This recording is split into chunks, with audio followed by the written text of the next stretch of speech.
आयुक्तालय कॉलेज शिक्षा राजस्थान के प्लेटफॉर्म ज्ञान सुधा सक्सेस साथी में आपका एक बार फिर से स्वागत है। आइए आज हम करते हैं नेट जेआरएफ 2020 के कुछ क्वेश्चंस। इससे पहले कि हम अपना पहला क्वेश्चन करें, याद कर लेते हैं टर्शरी ब्यूटाइल लिथियम के बारे में कुछ बातें। ये एक स्ट्रॉन्ग बेस है, प्रबल क्षार है और यह कई कार्बन मॉलिक्यूल्स को डीप्रोटोनेट यानी उनमें से H+ का निष्कासन कर सकता है, क्योंकि एक अच्छा बेस है ये।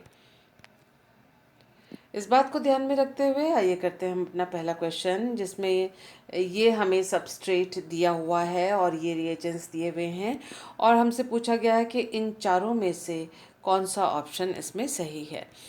हम इस क्वेश्चन को एक्सप्लेन करेंगे, लेकिन एक बार ध्यान से देख लेते हैं। देखिए, टर्शरी ब्यूटाइल लिथियम इसमें यूज़ हुआ है और इसमें एक जो ग्रुप है वो उसमें ऑक्सीजन है। ऑक्सीजन के पर लोन पेयर ऑफ इलेक्ट्रॉन्स हैं। प्रोटॉन इसमें से डीप्रोटोनेट करेगा टर्शरी ब्यूटाइल लिथियम इन हाइड्रोजन्स में से किसी एक हाइड्रोजन को, लेकिन उस स्थान पे डिप्रोटोनेशन होगा जहाँ ये स्टेबलाइज इसको कर सकता है। ध्यान कर लेते हैं कि ये जो ग्रुप है इसमें इलेक्ट्रॉन्स है, यहाँ इलेक्ट्रॉन्स हैं जो कि रेजोनेंस में पार्टिसिपेट नहीं कर रहे हैं, नाइट्रोजन के लोन पेयर ऑफ इलेक्ट्रॉन्स। इसी वजह से अगर यहाँ का जो प्रोटॉन यहाँ से निष्कासित होता है तो यहाँ अगर लिथियम लगता है, इसको स्टेबलाइज करने के लिए यहाँ स्टेरिक हिंडरेंस के अलावा इलेक्ट्रॉन इलेक्ट्रॉन रिपल्शन भी होगा, यानी इन दोनों पोजीशंस पे होना मुश्किल है डिप्रोटोनेशन। अगर यहाँ डिप्रोटोनेशन होता है तो आसानी से इसका जो स्टेबलाइजेशन इसका हो जाएगा इस मॉलिक्यूल का, जिसमें डिप्रोटोनेशन होगा और यहाँ पर लिथियम आके जुड़ेगा। इसके अलावा अगर यहाँ पर अगर डीप्रोटोनेशन होता है, हाइड्रोजन यहाँ से निकलता है और लिथियम यहाँ जुड़ता है, उसका उतनी अच्छी तरह से जो स्टेबलाइजेशन इस ग्रुप के द्वारा नहीं होगा। तो कुल मिला के यहाँ पर इस पोजीशन पे जो ये पोजीशन है, ये दोनों पोजीशन वो फेवरेबल है दिख रही हैं, जहाँ की टर्शरी ब्यूटाइल लिथियम जो है वो डीप्रोटोनेशन कर सकता है। इसका जो सेकंड स्टेप है इस रिएक्शन का, इसमें दो हैलोजन मॉलिक्यूल्स यहाँ पर लगे हुए हैं और हमें ये तय करना है कि इसमें से प्रोडक्ट कौन सा बनेगा। इसमें एक जैसे आप देख सकते हैं कि लिथियम यहाँ से निकल गया है और लिथियम आयोडाइड बनेगा, साथ ही साथ CH2 डबल बॉन्ड CH2 बनेगा। तो जो कार्बन है उसके साथ हेलो ग्रुप यहाँ लग जाएगा। So this is the correct answer. किस प्रकार से ये हुआ है आइए देख लेते हैं। देखिए, ये हमारा स्टार्टिंग मटेरियल है, डिप्रोटोनेशन हुआ है लिथियम टर्शरी ब्यूटाइल लिथियम के द्वारा और यहाँ पर लिथियम आके जुड़ गया है इस पोजीशन पर। और आप देख सकते हैं उसके बाद ये जो स्ट्रक्चर बना है उसका स्टेबलाइजेशन इस तरह से ऑक्सीजन मॉलिक्यूल की लोन पेयर ऑफ इलेक्ट्रॉन्स के द्वारा हुआ है। और इस ये 6 मेंबर्ड रिंग है जो कि इधर अगर बनता तो उस तरह से स्टेबलाइजेशन इसका 6 मेंबर्ड रिंग के द्वारा नहीं होता। ये सबसे ज़्यादा स्टेबल स्ट्रक्चर बना है, तो यही प्रोडक्ट बनेगा इसके अंदर। और फिर उसके बाद आप देख सकते हैं कि एल आयोडाइड, लिथियम आयोडाइड और एथिलीन के यहाँ से बन जाने के बाद हमें ये प्रोडक्ट प्राप्त होता है इस रिएक्शन के द्वारा। So this was the explanation. आइए हम करते हैं नेक्स्ट क्वेश्चन। नेक्स्ट क्वेश्चन को करने से पहले याद कर लेते हैं एल्डोल कंडेंसेशन के बारे में। एल्डोल कंडेंसेशन ऑर्गेनिक केमिस्ट्री का वो रिएक्शन है जिसमें एक इनोल या इनोलेट जो है वो कार्बोनाइल कंपाउंड के साथ रिएक्ट करता है, जिससे कि बीटा हाइड्रोक्सी एल्डिहाइड या बीटा हाइड्रोक्सी कीटोन, जैसे देखिए आप यहाँ पर ये है अल्फा, ये है बीटा। बीटा पोजीशन पे हाइड्रोक्सी, तो बीटा हाइड्रोक्सी यहाँ पर अगर एल्डिहाइड होता यानी H होता तो बीटा हाइड्रोक्सी एल्डिहाइड, और अगर ये एल्किल ग्रुप है तो बीटा हाइड्रोक्सी कीटोन यहाँ पर बनता है, जिसको कि हम एल्डोल कहते हैं। फर्दर उसमें डिहाइड्रेशन होता है, जैसा कि आप देख सकते हैं वाटर मॉलिक्यूल इसमें से निष्कासित हो रहा है। यहाँ OH और यहाँ के H से निकल जाने के बाद आप देख सकते हैं कि इस तरह से जो है ईनोन, ईन यानी डबल बॉन्ड, ओन यानी कीटोन का या कार्बोनिल ग्रुप का ओन इस तरह से इनोल प्रोडक्ट हमें प्राप्त होता है। कुल मिला के अभी के लिए हमें ये याद रखना है कि एल्डोल कंडेंसेशन में कार्बोनिल कंपाउंड जिसके पास अल्फा हाइड्रोजन हो वो एक बेस या एसिड के प्रेजेंस में ये दोनों रिएक्शंस हो सकती हैं। मिलेगा एल्डोल जो कि डिहाइड्रेट होने के बाद इनोन प्रोडक्ट देगा। ये हमें याद रखना है। इस इनोन प्रोडक्ट का फॉर्मेशन एल्डोल कंडेंसेशन के द्वारा जो कि बेस या एसिड के द्वारा कैटेलाइज्ड रिएक्शन है। अगर आपको रिएक्शन मैकेनिज्म इसका ध्यान करना है तो वीडियो को स्टॉप करते हुए या पॉज करते हुए इसके रिएक्शन मैकेनिज्म को यहाँ पर आप देख सकते हैं। नेक्स्ट याद कर लेते हैं माइकल एडिशन रिएक्शन के लिए। ये 1,4 एडिशन रिएक्शन या कॉन्जुगेट एडिशन भी इसको कहते हैं। संयुग्मित योगात्मक अभिक्रिया इसको कहा जाता है। इसमें एक सक्रिय मेथिलिन यौगिक होता है और एक माइकल एक्सेप्टर। सक्रिय मेथिलिन यौगिक को हम कहते हैं माइकल डोनर, और जो दूसरा जो alpha beta unsaturated carbonyl compound या अल्फा बीटा अनसैचुरेटेड जो कंपाउंड एक्टिव कंपाउंड होता है उसको माइकल एक्सेप्टर कहते हैं। इन दोनों के बीच में माइकल एडिशन रिएक्शन एक बहुत बेहतरीन तरीका है सीसी बॉन्ड बनाने के लिए, और ये mild formation of CC bond जिसे आप कह सकते हैं कि माइल्ड कंडीशंस में, यानी ज़्यादा प्रबल कंडीशंस में ना हो कि माइल्ड कंडीशंस में ये रिएक्शन आराम से हो जाती है और सीसी बॉन्ड बनता है। जैसा कि आप देख सकते हैं कि ये जो कार्बन है और यहाँ का ये वाला कार्बन है, इन दोनों के बीच में ये कार्बन कार्बन बॉन्ड ये वाला बना है। आप देख सकते हैं कि ये और ये दोनों इलेक्ट्रॉन विथड्रॉइंग ग्रुप हैं, और ये जो कार्बन है वो यहाँ पर है और ये वाला कार्बन यहाँ पर है। इन दोनों के बीच में ये सीसी बॉन्ड बना है। तो the donors are active methylene compounds जैसे मेलोनेट या नाइट्रोएल्केन्स डोनर हो सकते हैं, जैसे यहाँ पर भी डोनर्स के कुछ एग्जांपल्स हैं। और जो माइकल एक्सेप्टर कहा जाता है वो हैं alpha beta unsaturated carbonyl compounds या ओलेफिन्स, ऐसे जिनमें इलेक्ट्रॉन अट्रैक्टिंग ग्रुप्स जुड़े हुए हैं, ऐसे कंपाउंड्स माइकल एक्सेप्टर्स होते हैं। माइकल एडिशन के द्वारा आप ये देख सकते हैं कि एक सीसी बॉन्ड बना है, और इसके अलावा आप ये देख सकते हैं कि यहाँ पर कोई अनसैचुरेशन नया नहीं बना हुआ है, जैसे कि इनोन में बना था एल्डोल कंडेंसेशन में। माइकल एडिशन का कुछ एक बेहतरीन एग्जांपल देख लें हम। यहाँ पर COOET और COET दो जो है इलेक्ट्रॉन विथड्रॉइंग ग्रुप्स हैं।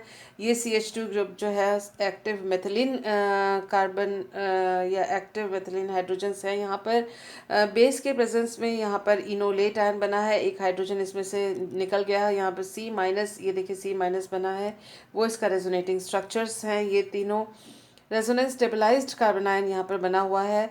और आप देख सकते हैं कि यहाँ ये देखिए alpha beta unsaturated carbonyl compound है, और ये इलेक्ट्रॉन अट्रैक्टिंग ग्रुप है जो कि इस डबल बॉन्ड को इसने एक्टिवेट किया हुआ है।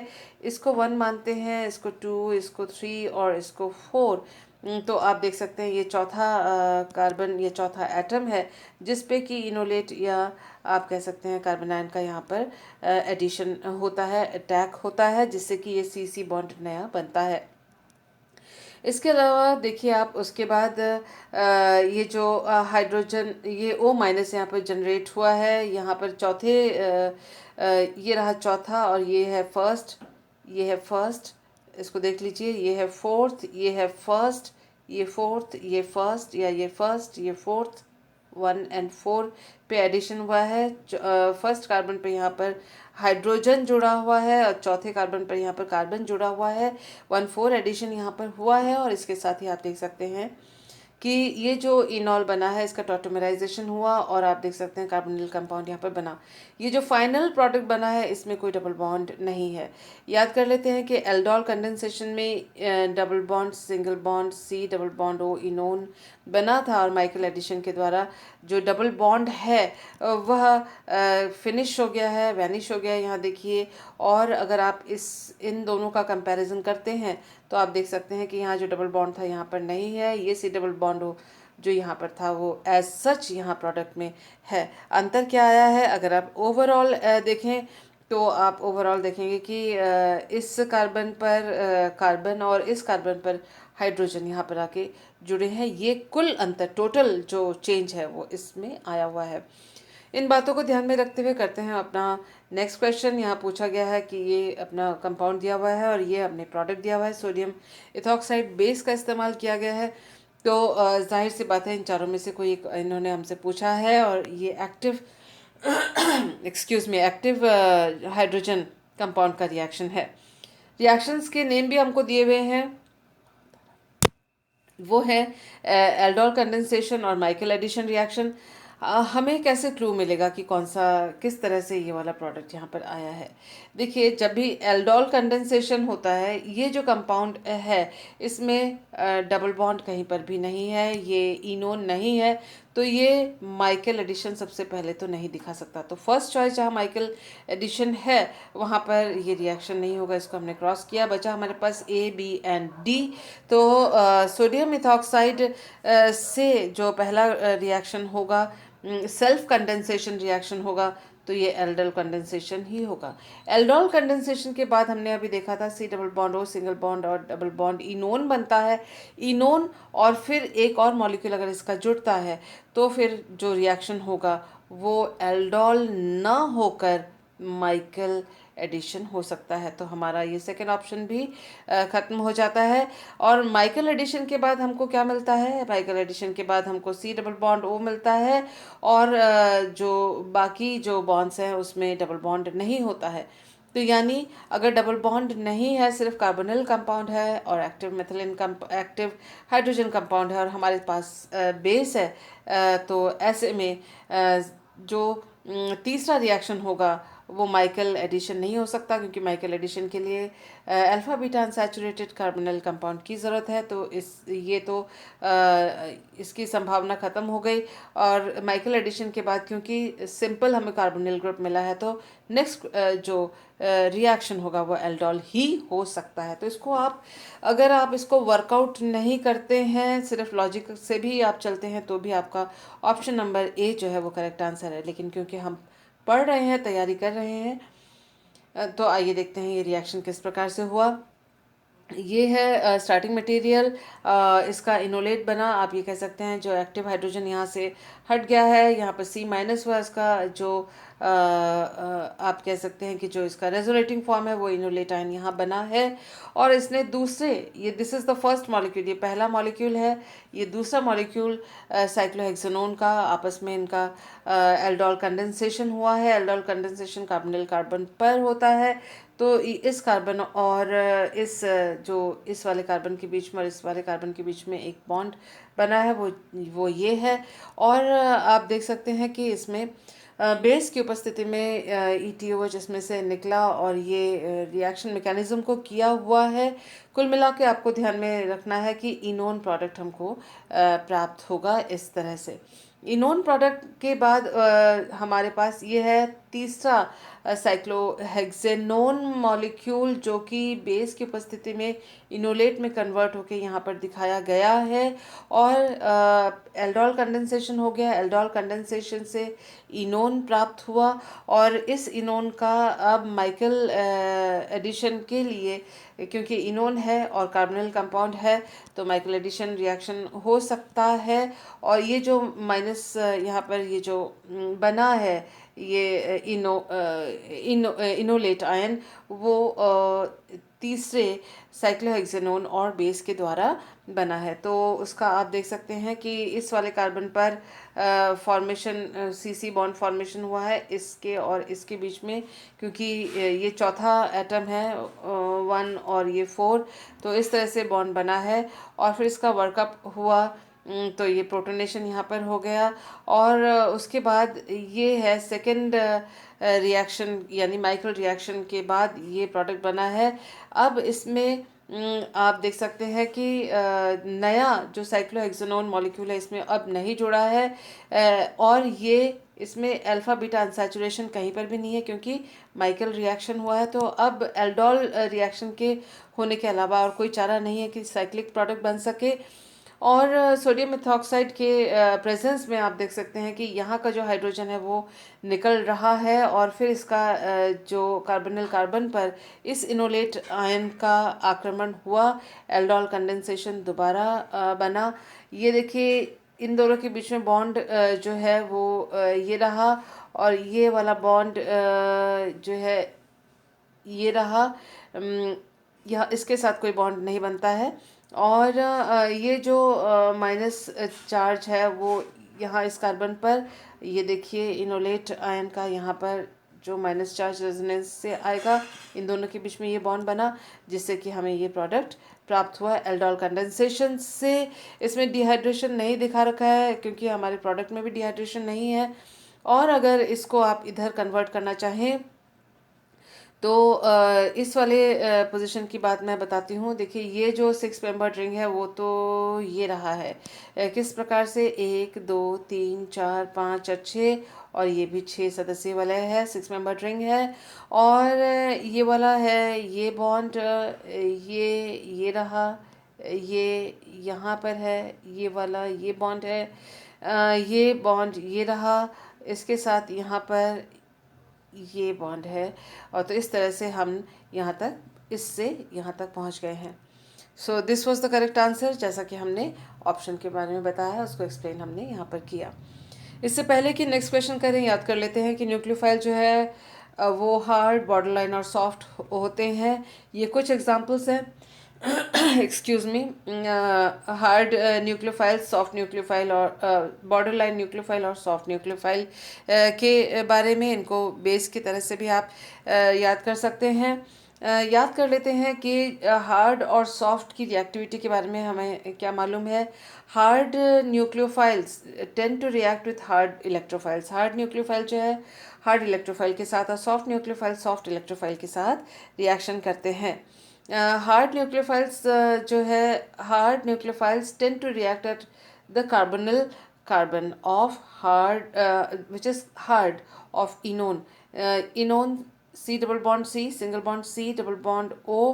तो जो हार्ड न्यूक्लियोफाइल होगा वो कार्बोनिल कार्बन यानी इस पर आक्रमण करेगा, और सॉफ्ट न्यूक्लियोफाइल जो होगा वो बीटा कार्बन यानी ये है सी, ये है अल्फ़ा और ये है बीटा, यानी बीटा कार्बन पर सॉफ्ट न्यूक्लियोफाइल आक्रमण करेगा। तो इस बात को हम ध्यान में रख लेते हैं। यहाँ पर वही चीज़ बताई गई है कि कॉन्जुगेट एडिशन यानी is also called as 1,4 addition. Nucleophile अगर यहाँ पर आक्रमण करता है उसको कॉन्जुगेट एडिशन 1,4 एडिशन कहा जाता है। और direct addition to C double bond हो यानी कार्बोनिल कार्बन पर रिएक्शन होगा।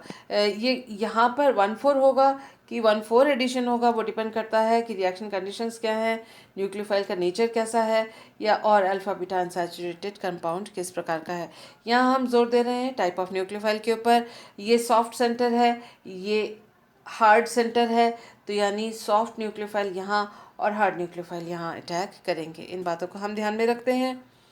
कॉन्जुगेट जो एडिशन है वो is favoured by thermodynamic control, high temperature पे होता है। सॉफ्ट न्यूक्लियोफाइल के द्वारा होता है अनहिंडर्ड, यानी जहाँ पर बीटा कार्बन पर स्टेरिक हिंडरेंस नहीं है इन पर होता है। ठीक उसका उल्टा जो है डायरेक्ट जो addition to C double bond हो वो काइनेटिक कंट्रोल यानी लो टेम्परेचर्स पे होता है। और जिस बीटा कार्बन पर अगर स्टेरिक हिंडरेंस यानी त्रिविम बाधा है तो होता है direct addition to carbonyl carbon. उसी तरह से अगर हार्ड न्यूक्लियोफाइल है वो भी कार्बोनिल कार्बन पर डायरेक्ट एडिशन करता है, जो कि हमने अभी देखा है। हमारे पास नेक्स्ट क्वेश्चन है the major product A and B formed in the following transformations are.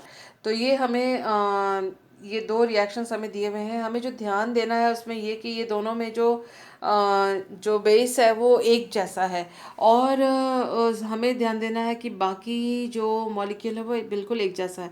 फ़र्क क्या है? फ़र्क है NH2 और SH में। तो इसका मतलब ये है कि जो एस एच होगा वो कहाँ अटैक करेगा, उसका अटैक कहाँ पर होगा, ये सॉफ्ट सेंटर है, ये हार्ड सेंटर बनेगा यहाँ से।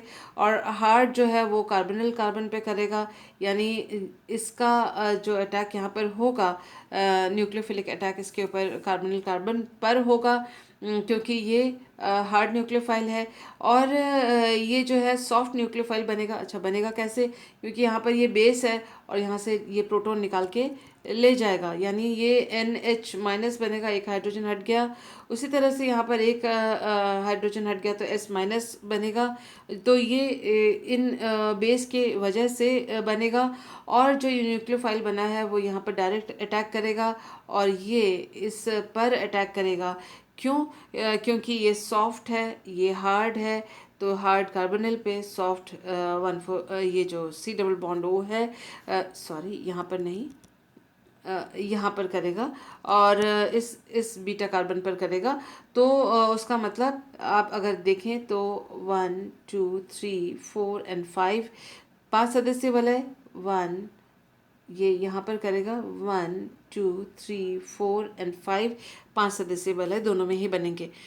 लेकिन जब नाइट्रोजन वाला जो कंपाउंड है उसमें एक CH2 डबल बॉन्ड CH2 लगा हुआ रहेगा, और अगर जो सल्फर वाला कंपाउंड है उसमें COOET लगा हुआ रहेगा। तो हमें ये ढूंढना है, इसमें देखिए नाइट्रोजन पे भी COOET और सल्फर वाले कंपाउंड में भी COOET है, तो यह ऑप्शन हमारा नहीं है correct, this is wrong option. यहाँ देखते हैं कि इसमें COOET है और इसमें C डबल बॉन्ड O, यहाँ पर इसमें C बचा हुआ है, C बचा हुआ है, कि ये भी गलत है क्योंकि सल्फर जो है वो C डबल बॉन्ड पे आक्रमण करेगा, जैसे कि हमने देखा इस वाले कार्बन पर, क्योंकि ये बीटा कार्बन है।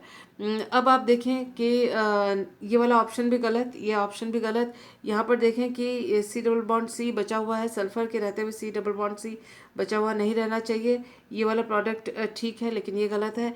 यहाँ पर आप देखिए नाइट्रोजन जो है वो C डबल बॉन्ड पे आक्रमण नहीं करेगा, तो ये वाला this is the correct option. यहाँ पर जो सल्फर, ये दिस इज़ रॉन्ग, यहाँ पर S होना चाहिए। तो सल्फर जो है वह यहाँ पर COOET बच गया है, तो जो है this is the correct answer. तो ऑप्शन डी जो है वो हमारा राइट आंसर है। ध्यान दीजिएगा कि यहाँ पर ये मिसप्रिंट है, दिस इज़ सल्फर, ये याद रखिएगा। किस तरह से हुआ है ये देखें, ये दोनों मॉलिक्यूल्स हमको दिए हुए हैं, नाइट्रोजन है, यहाँ पर सल्फर है, और ये जो है स्ट्रॉन्ग बेस है, इस वजह से इसने एक प्रोटॉन यहाँ से निकाल लिया NH-, और यहाँ से प्रोटॉन निकाल दिया S-। ये सॉफ्ट न्यूक्लियोफाइल, ये हार्ड न्यूक्लियोफाइल ने C डबल बॉन्ड O पे का अटैक किया और ये हमको प्रोडक्ट मिला है, और सॉफ्ट न्यूक्लियोफाइल ने C डबल बॉन्ड पे आक्रमण किया है बीटा कार्बन पर, और ये हमें ये प्रोडक्ट प्राप्त हुआ है इस तरह से। सो ये हमारा एक्सप्लेनेशन था हमारे आंसर के लिए। नेक्स्ट क्वेश्चन हमारे स्क्रीन पे बहुत ही easy, the correct depiction of the strongest hydrogen bond complex between benzoate anion and receptor A. ये रिसेप्टर ए दिया हुआ है, रिसेप्टर यानी जो हाइड्रोजन बॉन्ड को रिसीव बनाएगा और उसके ऊपर जो है बेंजोइट आयन के द्वारा बन रहा है। ये देखिए बेंजोइट आयन आपको यहाँ पर दिखाया हुआ है, बेंजोइक एसिड से निकला हुआ C डबल बॉन्ड O ये है बेंजोइट आयन, और इसका हाइड्रोजन बॉन्ड फॉर्मेशन इन्होंने दिखाया है, जो कि आंसर ये वाला करेक्ट है। क्यों, ये देख लेते हैं। यहाँ पर एक हाइड्रोजन बॉन्ड, ये दूसरा, ये तीसरा, ये चौथा, 4 हाइड्रोजन बॉन्ड है, और ये maximum number of hydrogen bonds इसी में बन सकते हैं, इसीलिए इसको स्ट्रॉन्गेस्ट हाइड्रोजन बॉन्डेड कंपाउंड कहा गया है। दूसरा ऑप्शन हमारे पास क्या थे ये देख लेते हैं। दूसरे ऑप्शंस में 1 2 और 3 हाइड्रोजन बॉन्ड बने हुए हैं और साइक्लिक पूरा स्ट्रक्चर भी नहीं बना हुआ, इट इज़ नॉट स्टेबल। इसी तरह से यहाँ देखिए 1 2 और 3 बने हुए हैं, और ये भी उतना स्टेबल नहीं है जितने 4 हाइड्रोजन बॉन्ड वाला हमने पहला ऑप्शन देखा था। इसमें 1 या 2 हाइड्रोजन बॉन्ड बने हुए हैं, वो भी हमारे ऑप्शंस ये नहीं है। So the correct answer in this case was this thing, that is option number A which is the correct answer, क्योंकि इसमें मैक्सिमम नंबर 4 जो हाइड्रोजन बॉन्ड बनने की संभावना है और एक close ring structure completely enclosed इसमें बेंजोइड आयन के द्वारा बना हुआ है. So this is more stable. So thank you for being with me.